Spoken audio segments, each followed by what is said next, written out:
मुख्यमंत्री जी ये कहते हैं कि बेहतरीन शासन स्टेट इन मॉडल है। हम सरेआम गोली चलती हो, सरेआम हत्याएं होती हो, सरेआम चोरी होती हो, चैन स्केचिंग होती हो।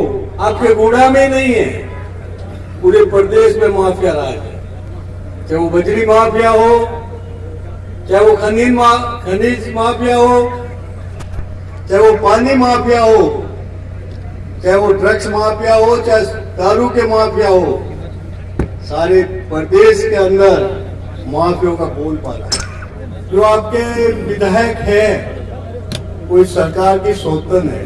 परीक्षा के जो पेपर लीक करते हैं, तो लीक करने वाली सरकार होती है, वो सबसे कमजोर सरकार होती है। सिर्फ इसने काम किया है तो अपनी कुर्सी को बचाने का। जहां माताएं बहनें ना घर में सुरक्षित है, ना हॉस्पिटल में सुरक्षित है, ना स्कूल में सुरक्षित है। हमने वो मंजर देखा कि एक शिक्षिका को जिंदा जला दिया गया। हमने वो मंजर भी देखा कि खाना मांगने आई एक भूखी महिला से एम्बुलेंस तक में बलात्कार हो जाता है, हॉस्पिटल में बलात्कार हो जाता है, और यहाँ तक कि बलात्कार की जो शिकायत करने के लिए थाने में महिला जाती है, उसके साथ दुराचार हो जाता है। और नेशनल क्राइम रिकॉर्ड ब्यूरो कहता है कि आज राजस्थान महिला अपराध में नंबर 1 है। रोज 17 बलात्कार होते हैं और 7 हत्याएं होती है। तो राजस्थान में बस किसका चल रहा है, ये जरूर जाकर ढूंढना चाहिए कि वो बस कहाँ है या इन्होंने अभी तक निकाली है। 21 बार पेपर लीक हो चुका है। कांस्टेबल का पेपर लीक हो गया, प्रयोगशाला सहायक का पेपर लीक हो गया, मास्टर का पेपर लीक हो गया, एएसआई का पेपर लीक हो गया, थानेदार का पेपर लीक हो गया, आरएएस का पेपर लीक हो गया। सारे पेपर लीक हो जाते हैं। निजीकरण की राजनीति करने वाली सरकार ने मेवात को संगठित अपराधों का गढ़ बना दिया है। एक चिर युवा मोदी जी की तरह दाढ़ी बढ़ाकर ये सोच रहे हैं कि मैं भी महान ज्ञानी हो गया, और उनका ज्ञान कल 2-3 दिन से सोशल मीडिया पे चल रहा है कि मैं राहुल गांधी नहीं हूँ, राहुल गांधी को तो मैंने कब का मार दिया। अब उनको कोई ये समझाए कि भाई साहब आपके लिए तो जनता तैयार बैठी है, आप क्यों कष्ट कर रहे हो।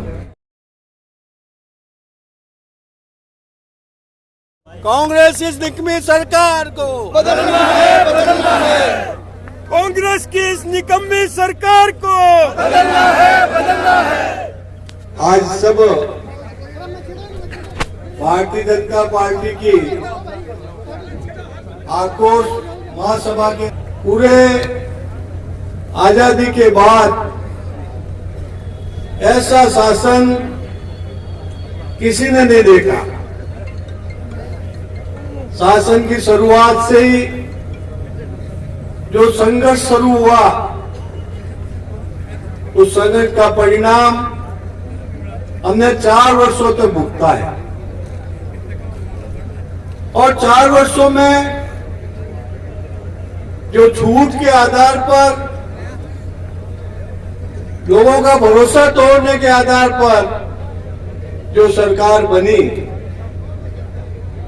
उस सरकार का 4 वर्षों तक जो खींचातान चली, प्रदेश का विकास नहीं हुआ, प्रदेश में जंगल राज, बिगड़ती हुई कानून व्यवस्था। और हमारे मुख्यमंत्री जी ये कहते हैं कि बेहतरीन शासन स्टेट इन मॉडल है। अखबारों में आपने विज्ञापनों में देखा होगा, उन्होंने कहा राजस्थान का मॉडल राज्य है, बेहतरीन शिक्षा है। मैं मॉडल राज्य से उनसे पूछना चाहता हूं कि जहां कानून व्यवस्था की स्थिति बिगड़ी हुई हो, सरेआम गोली चलती हो, सरेआम हत्याएं होती हो, सरेआम चोरी होती हो, चैन स्केचिंग होती हो, क्या वो मॉडल राज्य है? उदयपुर पार्टी का अगर लोगों को पता है कि यहाँ माफिया राज आपके गुड़ा में नहीं है, पूरे प्रदेश में माफिया राज है। चाहे वो बजरी माफिया हो, चाहे वो खनिज माफिया हो, चाहे वो पानी माफिया हो, चाहे वो ड्रग्स माफिया हो, चाहे दारू के माफिया हो, सारे प्रदेश के अंदर माफियों का बोलबाला है। जब सरकार कमजोर होती है उस समय ये माफिया अपना सर ऊंचा कर लेते हैं और लूटने का काम करते हैं। और आज आपने देखा होगा, आपको कहने की जरूरत नहीं है कि आपके यहाँ जो आपके विधायक हैं वो इस सरकार की सौतन है। इस सरकार में जितना वो लाभ ले सकते हैं, जब मुख्यमंत्री जब कमजोर होते हैं, मुख्यमंत्री के ऊपर यदि बार्गेनिंग करनी होती है तो बार्गेनिंग करने वाले आपके यहाँ के विधायक माहिर हैं। और जिसके कारण कभी राजेश पायलट के खेमे में, कभी अशोक गहलोत के खेमे में, और अपना उल्लू सीधा करने का काम यदि कोई करता है आपका विधायक करता है। आज हालात आज आपके जिले की नहीं है, पूरे प्रदेश के हालात बिगड़ गए हैं। उस हालात को सुधारने के लिए भारतीय जनता पार्टी ने तय किया कि जनता के मन में विरोध है, जनता के मन में रोष है, परंतु उनको मंच नहीं मिल रहा है। मंच देने का काम भारतीय जनता पार्टी ने किया। 1 दिसंबर से लेकर आज 10 जनवरी है, 10 जनवरी तक लगातार गांव, ढाणी, चौपाल, शहर, वार्ड, नगर नगर में घूमकर भारतीय जनता पार्टी के कार्यकर्ताओं ने ये तय किया था, जनता के बीच जाकर जनता का जो आक्रोश है उसको प्रदर्शित करना है। आज आम जनता के बीच में सरकार की जो विफलता है, जिस सरकार को आज विद्यार्थियों का भविष्य संवार नहीं सकती, 10 विद्यार्थियों के परीक्षा के जो पेपर लीक करते हैं, तो लीक करने वाली सरकार होती है वो सबसे कमजोर सरकार होती है। परीक्षा समय पर करवा नहीं सकी, पेपर आउट होने लगे। पेपर आउट करने वाले कौन माफिया हैं उसको आपसे छुपे हुए नहीं है। उन सबको उजागर करने का काम भारतीय जनता पार्टी ने किया है। आज मेरे से पूर्व सभी वक्ताओं ने सरकार की विफलता के बारे में बताया। हम यहाँ पर जन आक्रोश रैली के लिए, सभा के लिए इकट्ठे हुए हैं, और ये सभा कहा जाए तो इस जन आक्रोश का समापन नहीं, शुरुआत है। आज राजस्थान में पिछले 4 वर्षों के कुशासन और कुप्रबंधन के कारण जनता गुस्से में नहीं है, आक्रोशित है। कोई आपको जनप्रतिनिधि गाड़ी में नहीं बिठाता, आपसे बात नहीं करता, गुस्सा हो जाते हैं, लेकिन आक्रोश गुस्से की पराकाष्ठा है। क्योंकि आज न युवा इस शासन से संतुष्ट है, न किसान, न महिला, न दुकानदार, न नौकरी पेशा, न पेंशन शुदा, हर व्यक्ति आक्रोशित है। ये सरकार किसी के लिए कुछ भी नहीं कर पाई है, सिर्फ इसने काम किया है तो अपनी कुर्सी को बचाने का। आज सबसे पहले मैं उन माताओं बहनों की बात करना चाहूंगी जो सबसे ज्यादा त्राहिमाम कर रही हैं। मंच से बहुत नेताओं ने आपको बहुत कुछ बताया और उससे ज्यादा आपको पता है, लेकिन बार बार उस चीज को याद कराना इसलिए जरूरी है कि राजस्थान में पहली बार ऐसा शासन आया है जो घोर महिला विरोधी है। हमारा राजस्थान वीरांगनाओं की भूमि है, वीरों की भूमि है। ये पन्ना धाय, हाडी रानी, पद्मिनी देवी की भूमि है और जिस पर हमें गर्व होता है। लेकिन आज राजस्थान में ऐसा शासन है जहां माताएं बहनें ना घर में सुरक्षित है, ना हॉस्पिटल में सुरक्षित है, ना स्कूल में सुरक्षित है। हमने वो मंजर देखा कि एक शिक्षिका को जिंदा जला दिया गया। हमने वो मंजर भी देखा कि खाना मांगने आई एक भूखी महिला से एम्बुलेंस तक में बलात्कार हो जाता है, हॉस्पिटल में बलात्कार हो जाता है, और यहाँ तक कि बलात्कार की जो शिकायत करने के लिए थाने में महिला जाती है उसके साथ दुराचार हो जाता है। और नेशनल क्राइम रिकॉर्ड ब्यूरो कहता है कि आज राजस्थान महिला अपराध में नंबर 1 है। रोज 17 बलात्कार होते हैं और 7 हत्याएं होती है। शर्म आती है हमें कि हम ऐसे राज्य में रह रहे हैं, उस वीरों की भूमि में आज इस तरह की घटनाएं हो पा रही हैं। और ये सब होने के बाद मुख्यमंत्री जी जो खुद गृह मंत्री हैं, वो कहते हैं कि मैं बेबस हूँ, मेरा बस चले तो मैं इन लोगों के साथ पता नहीं क्या करूँ। तो राजस्थान में बस किसका चल रहा है ये जरूर जाकर ढूंढना चाहिए कि वो बस कहाँ है जो राजस्थान को नियंत्रित कर रही है।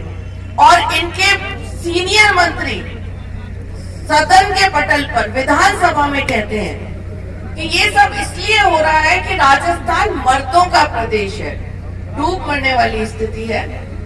झुंझुनू ने बहुत सैनिक दिए हैं, बहुत शहीद हुए हैं, जिनमें से उनके पौरुष को अपमानित करने का काम इस सरकार ने किया है।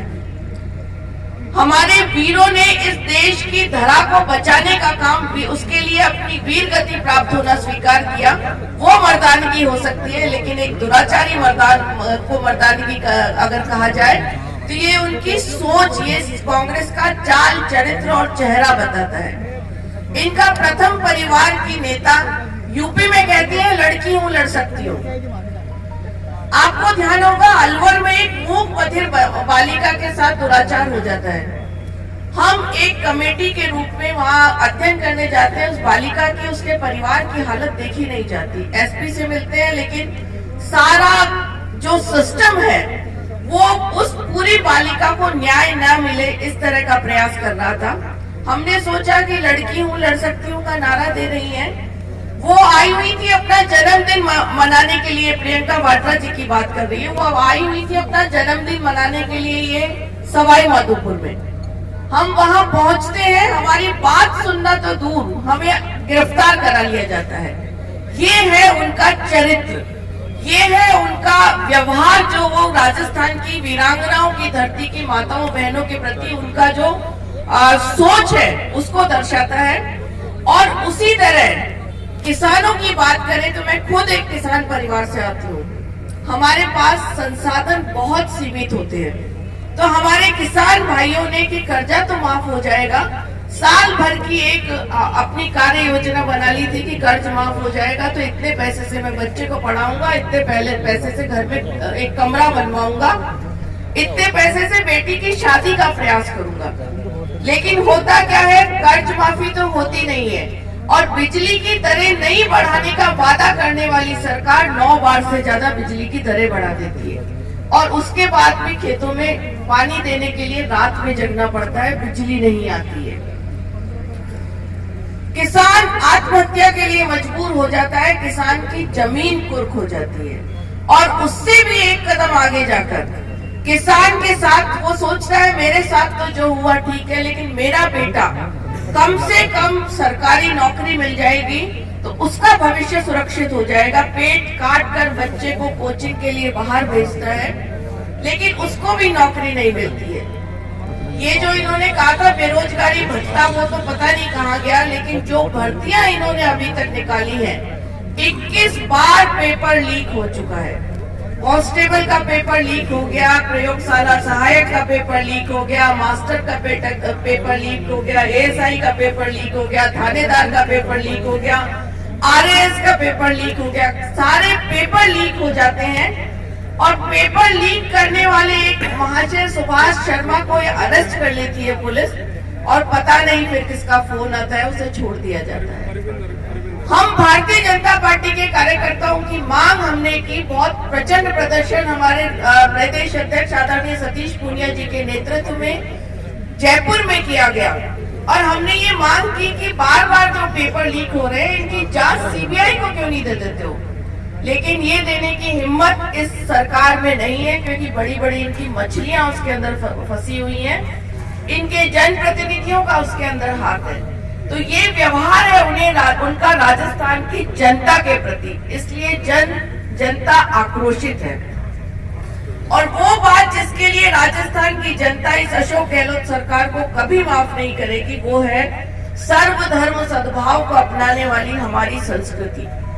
हमारे यहाँ कभी सांप्रदायिक सौहार्द बिगड़ने का काम नहीं हुआ, लेकिन पिछले 4 सालों में आपने देखा करौली में दंगा होता है, मुख्यमंत्री के गृह क्षेत्र जोधपुर में दंगा होता है, भीलवाड़ा में दंगा होता है, राजसमंद में दंगा होता है। और ये सब इसलिए हो पाता है क्योंकि तुष्टीकरण की राजनीति करने वाली सरकार ने मेवात को संगठित अपराधों का गढ़ बना दिया है।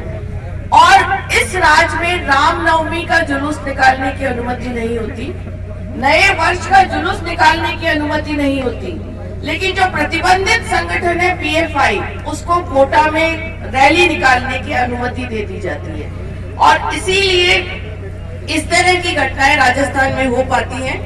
हम सब सनातन संस्कृति को मानने वाले लोग हैं, हम देवी देवताओं की उपासना तो करते ही हैं, लेकिन जो उपासक है, जो हमारे पुजारी हैं, उसको भी हम उसी तरह सम्मान देते हैं। गांव में एक पुजारी का परिवार होता है तो गांव ये अपना कर्तव्य मानता है कि उसका भरण पोषण हो और उसको पूरा सम्मान दिया जाए। लेकिन राजस्थान में उन पुजारियों के साथ भी ऐसी घटनाएं हो रही हैं। आपने देखा करौली में भूमाफियाओं द्वारा एक पुजारी को जिंदा जला दिया जाता है। भरतपुर में सांसारिक सुखों को त्याग कर एक पुजारी सिर्फ अनैतिक बजरी के खनन पर रोक के लिए आंदोलन करता है। वो 500 दिन तक आंदोलन करता है, लेकिन जब कार्रवाई नहीं होती तो दुखी होकर वो भी आत्मदाह कर लेता है। राजसमंद में पुजारी को जिंदा जला दिया जाता है। तो ये सरकार घोर धर्म विरोधी तुष्टीकरण की राजनीति करने वाली सरकार है और सिर्फ कुर्सी बचाने का काम पिछले 4 सालों में ये कर रही है। उसमें योगदान आपके यहाँ के सम्मानित विधायक जी का भी है, जो कभी जन्मदिन के नाम पर मुख्यमंत्री जी को यहाँ बुलाते हैं, फिर उनको लगता है नहीं नहीं नहीं ये ठीक नहीं है, इससे में तो भीड़ ही नहीं आई, तो फिर वो उप मुख्यमंत्री जी को यहाँ बुलाते हैं, फिर उन्हें लगता है नहीं ये भी ठीक नहीं है। अब फिर कहीं जाकर धरना देते हैं, कहीं जाकर प्रदर्शन करते हैं और पता नहीं कहाँ भुड़कते रहते हैं। तो इस तरह के जनप्रतिनिधि का क्या उपयोग है? और अभी आदरणीय शुभकरण जी और पवन जी उनकी जो कार्यशैली है उसके बारे में भी आपको बता रहे थे। तो इस तरह का जनप्रतिनिधि जो जनता के काम नहीं आए, सिर्फ अपने हित कहाँ साध रहे हैं, उस हिसाब से काम करे तो वो जनता के लिए कभी न्याय नहीं कर सकता। इसलिए आप लोगों से यही मैं आग्रह और यही एक अपील करना चाहती हूँ कि जन आक्रोश में हमारा ये जन आक्रोश सभा जनता के आक्रोश को आवाज देने के लिए है, जनता के आक्रोश की आवाज बनने के लिए है। तो भारतीय जनता पार्टी का कार्यकर्ता होने के नाते हम सब उस जन आक्रोश में निरंतर शामिल रहे और जनता के बीच में रहकर मोदी सरकार के कामों को और इस सरकार की विफलताओं को जनता के बीच में लेकर जाएं और आपके जनप्रतिनिधि की जो कार्य प्रणाली है उससे डरने की जरूरत नहीं है, क्योंकि राज भाजपा का आने वाला है और इस तरह के लोग ज्यादा समय तक जिंदा नहीं रहते हैं। जनता के बीच में वही जिंदा रहता है जो जन आकांक्षाओं के अनुरूप काम करता है। आपके यहाँ से भी निकले थे क्या चिर युवा? इधर भी आए थे क्या? नहीं आए थे। एक चिर युवा मोदी जी की तरह दाढ़ी बढ़ाकर ये सोच रहे हैं कि मैं भी महान ज्ञानी हो गया, और उनका ज्ञान कल 2-3 दिन से सोशल मीडिया पे चल रहा है कि मैं राहुल गांधी नहीं हूँ, राहुल गांधी को तो मैंने कब का मार दिया। अब उनको कोई ये समझाए कि भाई साहब आपके लिए तो जनता तैयार बैठी है, आप क्यों कष्ट कर रहे हो? उनको न कभी ज्ञान आना है न कभी आएगा। वो भारत जोड़ो यात्रा के नाम पर यात्रा कर रहे हैं। उनसे मैं जगह जगह जाती हूँ तो उनसे यही अपील करती हूँ कि भाई साहब हमारी राजस्थान की कांग्रेस को जोड़ जाइए, तो कम से कम जो बचा हुआ समय है उसमें उनके पास इतना समय तो हो कि जनता के बारे में सोचे, जनता की पीड़ाओं के बारे में देखे। नहीं तो ये जनता तैयार बैठी हुई है और 2023 में इस सरकार को और जिस तरह के आपके यहाँ के विधायक हैं जो कभी इधर जाते हैं कभी उधर जाते हैं, उनको आईना दिखाने का काम करेगी। आप सभी लोग बहुत अच्छी संख्या में यहाँ उपस्थित हुए, उसके लिए पवन जी, शुभकरण जी और यहाँ की पूरी टीम को बहुत बहुत साधुवाद। और उम्मीद करती हूँ कि हम यहाँ से ये संकल्प लेकर जाएं कि 2023 में हमें कमल का फूल खिलाना है, क्योंकि उदयपुर वाटी से कमल खिलेगा तो ही निश्चित रूप से ऊपर तक भाजपा की पूर्ण बहुमत की सरकार बनेगी। तो अगर आप संकल्प लेते हैं तो मेरे साथ दोनों हाथ ऊपर उठा के एक नारा लगाएं, भारत माता की, भारत माता की। बहुत बहुत धन्यवाद।